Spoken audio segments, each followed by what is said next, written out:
Hi to our podcast audience and to our online listeners. While we know you are listening, it really helps when you take a moment to subscribe. The more subscribers, the greater reach. It's super easy. Go to lauraflanders.org/listen. There are direct links to the many platforms where you can subscribe. And for all our lovely fans, please consider putting that love into action by becoming a member. We're independent from corporations and government, but we are dependent on you.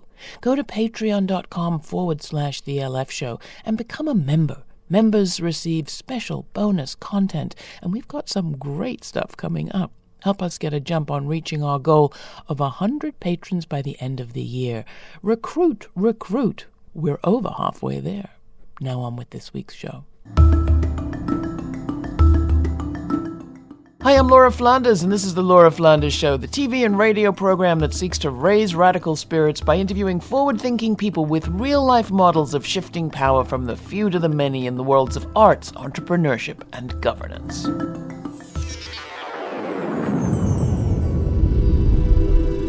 What's it going to take? Even with climate-related disasters increasing in frequency and magnitude, Yale's program on climate change communication found this year that only a third of people in the U.S. say they hear about climate change in the media even once a week, and only 36% discuss climate change even occasionally.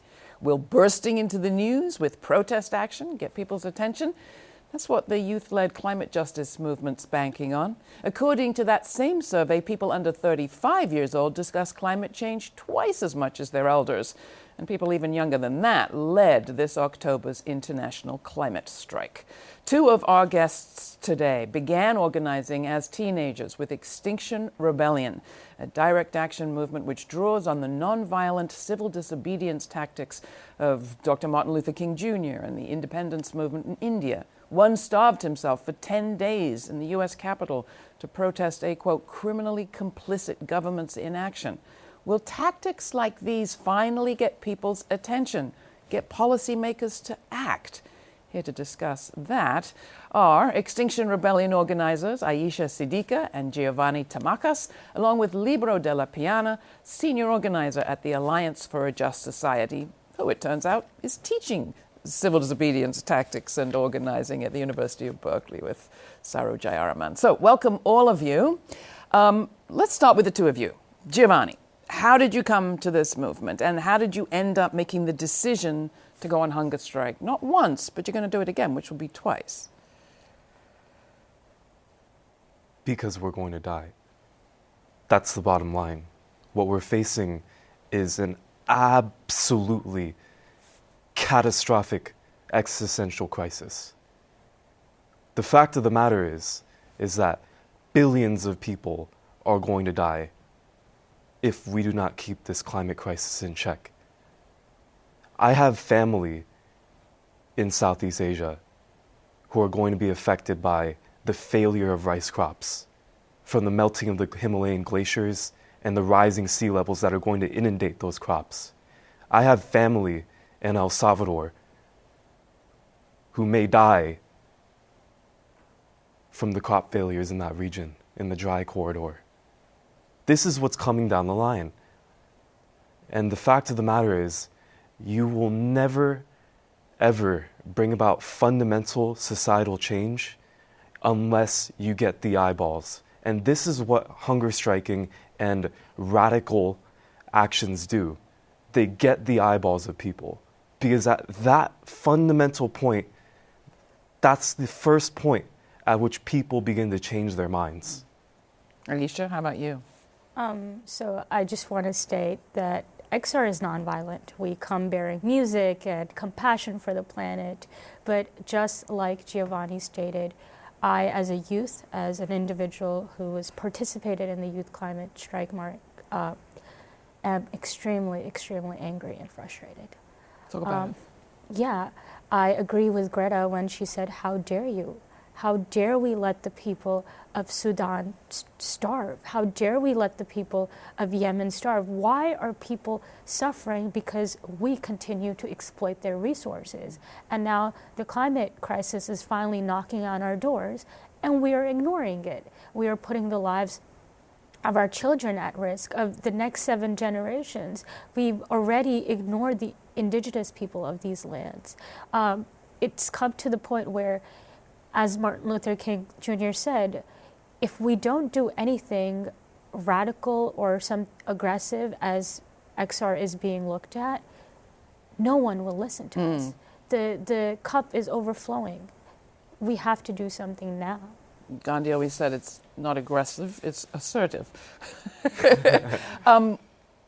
Was there a moment before you got involved? Was there a kind of Ayisha before and Ayisha after? Do you remember a moment? Because we have a society that tells all of us to learn, listen, be quiet, especially women, especially girls, be seen, not heard, learn how to make change, be pragmatic. But you two have not succumbed to that, and I want to know how come, how it happened, and what provoked this fury. I think for me personally, it's been sort of brewing for a long period of time. I am a college student, so I sit in classrooms. I have to listen to professors tell me about how to change the world. I mean, I'm taking a lot of public policy classes, and that's not to demean anybody, but I cannot learn from these textbooks what I need to do to change the system. Sitting in those classrooms, it will not get me anywhere. And unfortunately, that's the reality of the situation. Why are we in these closed buildings being told to study for our futures when we potentially will not have a future? The traditional road is not working anymore. It won't guarantee us the 9-to-5 life. And what about you, Giovanni? Was there a pre-Giovanni? Because I've realized that it's over for this civilization. I realized that, just a few days ago, the International Monetary Fund literally said that there is a non-negligible risk of human extinction from climate catastrophe. That means there's a significant risk for human extinction that is currently present from this crisis. Now, you think that would be block capital headlines and maybe we'd all be talking about it. I mean, Libero, I don't mean to be amused here, but it is extraordinary, the contrast between the passion we're hearing from our guests here and the kind of passive ho-hum that seems still to dominate majority culture. I mean, I think the reality is that in many people's lives, they may see no change at all or a very small change. And one of the things that Extinction Rebellion and the climate strikes and others are trying to do is to bring that crisis, which some people are affected by directly, who are at the front lines of this crisis, is to bring it into people's living rooms, is to bring it home, to expose what's happening maybe in a remote place in the world to folks who are sitting at home and thinking, well, I think it's an issue, but I have other issues. So can those tactics work in a period where, unlike in the civil rights era or even in the wars of independence in India, we have a media that is just kind of flooding the zone with information. We have an attention span that has shrunk to a peanut, and people are suspicious of fake news. I think it's going to be a lot harder. I mean, it's no mystery that TV was the secret weapon of the civil rights movement. The fact that millions of people had TVs in their homes for the first time meant that the Birmingham campaign, watching kids being attacked with dogs and fire hoses, it brought it into people's living rooms. Today, that doesn't cut it, right? There, as you said, there's a million channels. There's a fire hose of information. And so I think we have to be more creative about not just having dramatic action, but then how do you bring it home? How do we take those actions from Wall Street and from Washington and bring it to Main Street? Yeah. How do we really let people know that this crisis can't be ignored? I mean, not to disparage a hunger strike, which is major. How does it go, though, from being, I don't want to say symbolic because it's not symbolic, it's real flesh and blood, not eating.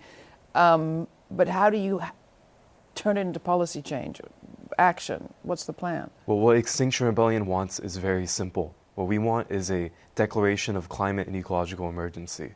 What we want is zero carbon by 2025. What we want is a citizens' assembly to oversee a just transition for all human beings.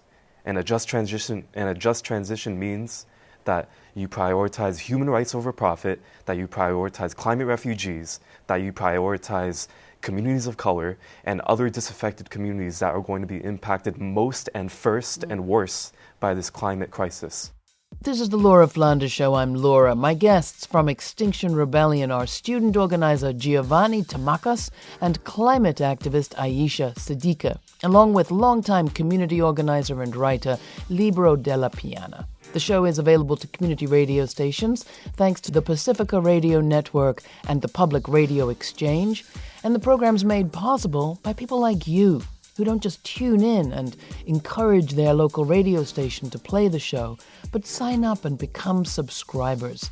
By doing that, they're supporting this program year in and year out and keeping us independent of either advertising or government support. For you, our subscribers, we have special extra content. So become a subscriber at our website. And if you haven't yet, subscribe to the podcast and write a review in Apple Podcasts. If you share on social media, use the hashtag #VLFshow. Thanks. Next up, climate change is a very broad and intersectional agenda. So how do my guests assess their progress? While you're thinking about that, here's Change the World by Dennis Ferrer from his album The World as I See It on King Street Sounds. One man thinks of destruction, and one man thinks of life. One man thinks of unity, while the other thinks of strife. One man thinks he can rule the world, when the other makes it cool. It's hard to believe we are sharing place, when the truth has never been told. See it out now. One man can't change the world, no. But we as a people, together we can. Yes, we can. One man can't change the world, change the world. But we as a people, together we can. One man can't change the world, change the world. So this is really a broad intersectional agenda. Do you want to speak to that? And how do we get it? Okay, so we're mentioning wars, we're mentioning news and media. During World War II, the New York Times posted daily headlines telling people even the minute details, like what soldiers were doing. The war that's heading our way will kill, affect, disproportionately cause suffering more than any war that has come to pass. It will cause hunger, it will cause pain, and the kind of pain will not be able to be medicated with immediate medicine. Right. It's going to be starvation. And so what's heading our way is, if not the biggest issue humanity faces. That's why we have these very specific demands. That's why our actions are so dramatic. We cannot work against the media or the sources of information that are available to people. We need them as much as they need us. We need to be working in hand with the quote-unquote liberal progressive medias. We're not asking, for example, Fox News to change its agenda. We're asking for the New York Times to put it on its headlines. We're asking for the Washington Post to put it on its headlines. The people that claim to be for justice, for social movements, it's your time to do it. And as we know, it's a media ecosystem in which there is also independent media like ours. I had a dear friend that always said it was the independent media that brings issues to the boil and the mainstream that inhales the steam. So in the spirit of that, here's our report from the climate strikes of this October and some of the actions of Extinction Rebellion. United, we'll never be divided. United, we'll never be divided. What do we want? What do we want now? My name is Carrie Fulton. I am a policy fellow with the Climate Justice Alliance. I'm also a National Urban Fellow. So we're really happy here at the Climate Justice Youth Summit. This is the 7th one. It's very exciting to be here because you're looking at young people from all over the country and even really the world that are gathering together to discuss climate justice and what that means and how we're all directly impacted and connected. You know what? Let's do a quick chant. Y'all ready for a chant? I can't hear y'all. Y'all ready for a chant? All right. So my name is Ayisha Mallet. I'm a climate justice youth organizer at Uprose Brooklyn. Woo. So today is the Climate Justice Youth Summit, which is something that we've been doing over the past 10 years. It's usually the largest gathering of young people of color to come to learn and talk about climate change and climate justice and what a just transition looks like and what solutions we want to put forth to solve the problem. This year, we're doing it in September around the Climate Week. It's the 2-year anniversary of Maria. And we also know that yesterday was a whole bunch of climate strikes that was happening up in New York and across the world. And this is our frontline climate strike, frontline leadership from the youth and across the world. We don't get it. Shut it down. Hi, my name is Chelsea. I'm an artist and youth organizer with Uprose. How I'm connected to the summit is that I was the artist behind all the art, and I also was one of the lead organizers at the summit. In any movement, the things could feel really heavy. And I feel like art really helps people, people's hearts to get connected. Because if your heart's not in it, you're not going to stay in it. I just cannot help but tell you that the future is bright because you are all invested, like so many generations before you, to fight for justice. When we saw 4 million people around the world, young people missing class, missing lessons in the classroom because they were about to teach us a lesson that what it takes is leadership and courage. It is up to you because, as many of you have said, there is not planet B, and we are all in this together. Talk about the way that we tell this history, Libero, because I'm thinking to myself, you know, you two are great, and I'm reminded of the movements that I was part of in my teens, which were saying some of the same things about nuclear conflagration. I went and camped out at the Greenham Common Women's Air Force, women's encampment protesting U.S. Air Force cruise missiles, and we felt that same sense of urgency. And the story that is told of the 80s is, well, that was just a kind of, explosion of activism. But it also led to a non-proliferation treaty. The cruise missiles had to be removed. You saw a difference in the nuclear discussion because of people, especially women and young people, speaking from our hearts. And yet, but it goes back to the story, because the story is told that this stuff maybe worked once in the civil rights movement. Sure. But it's not true. It has worked. It does work, and I think the challenge for any movement is how do you zero in on a strategy to get to these bold demands? Right. I mean, these 4 demands that were laid out are huge. They're massive. The thing that prevents us from getting there is the lack of power. And I think, nonviolent direct action, civil disobedience, these are tactics. They have to be deployed in a power-building strategy. Mm-hmm. How do we... Meaning we have to grow organizations, we have to grow institutions, we have to win some victories. People don't stay in movements where you lose all the time. Right. And I think that that's one of the challenges, is to use these dramatic actions as an educational and media moment. But then to capture that moment, you have to build organization and build infrastructure. So give us an example of where you think that's happened, and then I'd love to hear from you how it's happening where you are. Well, I think that, examples of that is where people build local organizations. The climate strike was not just a single flash in the pan event. It actually built local high school committees. It built local structures.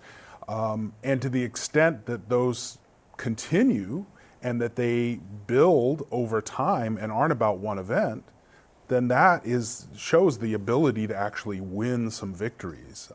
We can't just have demands. We have to have clear targets. Mm-hmm. I think one of the challenges is, like, who are we demanding this from? And how do we put pressure on those targets?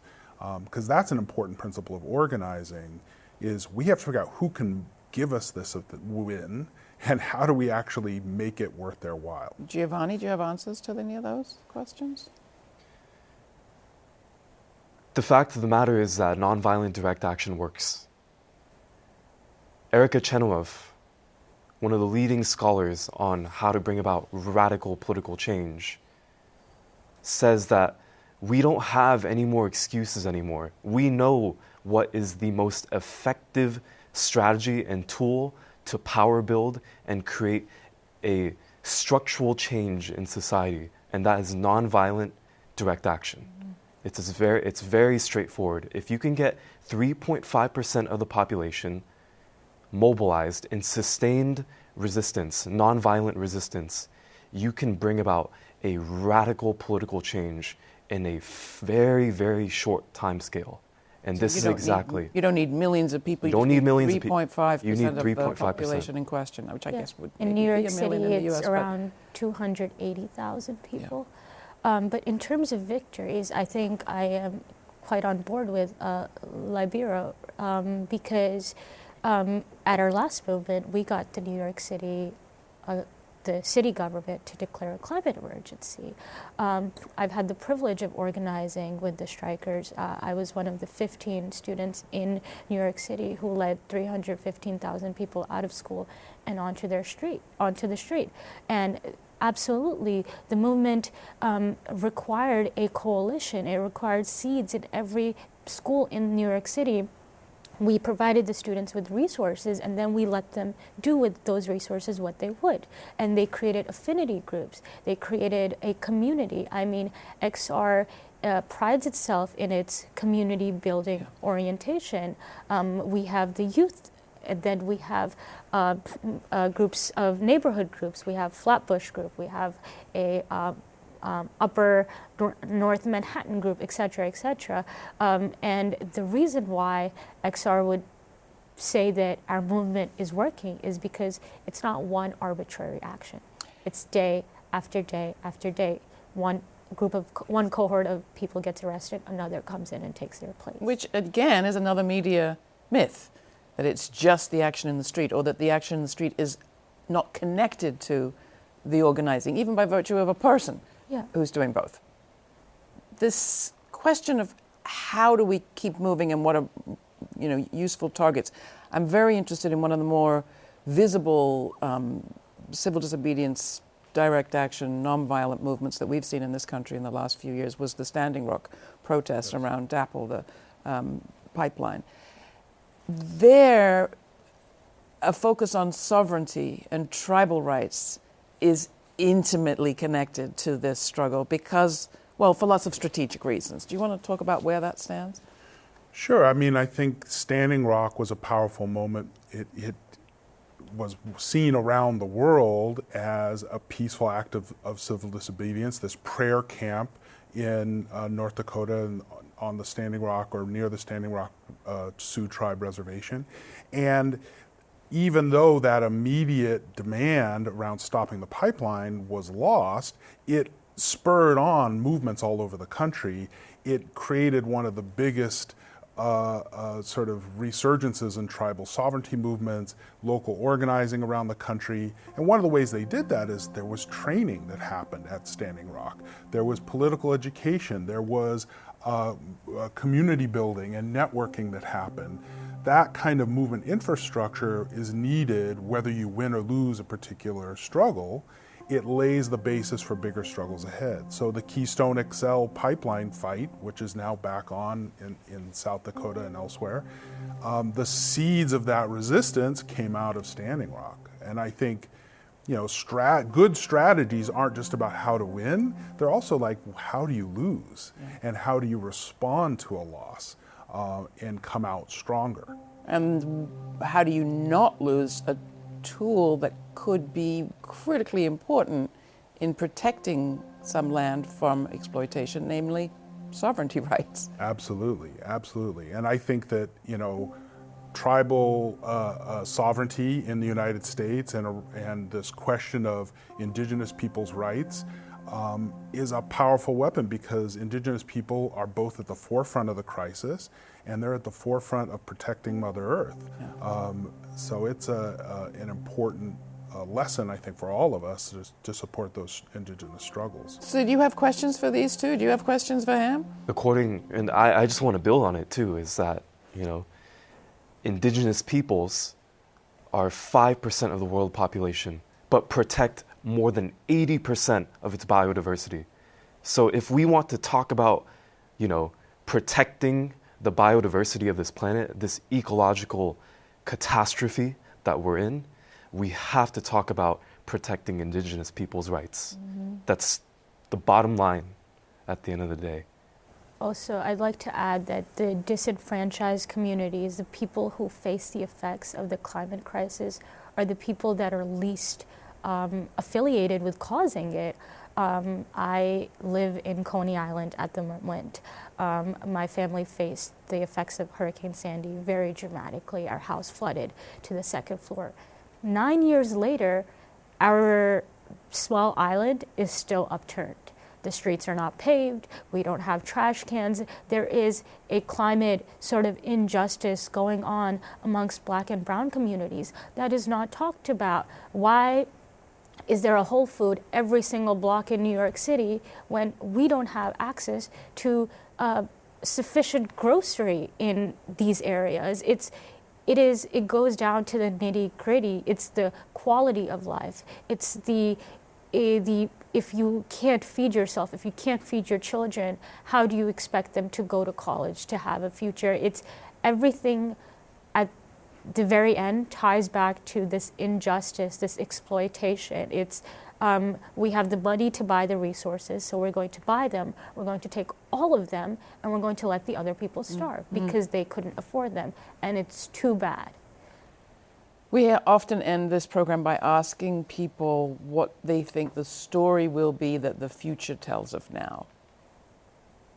Which one of you wants to go first on that? What do you think is the story that the future will tell about us in this moment? Libero? Young people often lead the way on radical social change. And I think about these kids, really, in Birmingham, Alabama, who by the thousands went into segregated jails in order to end segregation and end Jim Crow. I think we're going to look back at some point at the young people leading these climate movements as those kind of kids who changed the world. My personal heroes are the students in the Greensboro sit-ins. The way they organized, the way they worked together, the way that their resistance is looked back at today. I don't know what the future holds. I'm not going to be very optimistic, neither am I going to be pessimistic, because for me, it's the thing in question. I'm not fighting for my freedom, I'm fighting for my future. And therefore, there's going to be a sort of, why didn't you do anything? Coming from my generation, coming from people younger than me. It's going to be 30 years ago, scientists declared that we are in a climate emergency. 30 years ago. Why didn't you do anything then? It shouldn't be a learning moment. It should be, in order to even think about the future, we have to protect it now. So I don't know where I stand in terms of that. Giovanni? The very survival of the species, the human species, hangs in the balance. If we don't do anything right now to stop this crisis, there will be no history. Thank you so much for coming on the program and sounding the alarm. For more information on all my guests, from Extinction Rebellion, activists Giovanni Tamacas and Ayisha Siddiqa, along with Libero Della Piano's work, go to patreon.com/The LF Show. That's patreon.com/The LF Show. Become a member at the Patreon community and you'll unlock all sorts of special audio extras. 'Tis the season and we're about to give our next holiday extra out in the next few weeks. An intimate conversation with Eve Ensler about apologies. You won't want to miss it. We couldn't do the show without your support, so thank you. Have a great holiday. This show is produced by yours truly, Laura Flanders, with Matt Colicello, Jeannie Hopper, Tommy Tahifi, Natasha Gaspar, Nat Needham, and Sabine Blazin. The Laura Flanders Show is made possible with support from the Novo Foundation, the Ford Foundation, the Fonda Foundation, the Tomcat Foundation, the Cloud Mountain Foundation, and listeners like you. Stay kind, stay curious. Until next time, I'm Laura Flanders.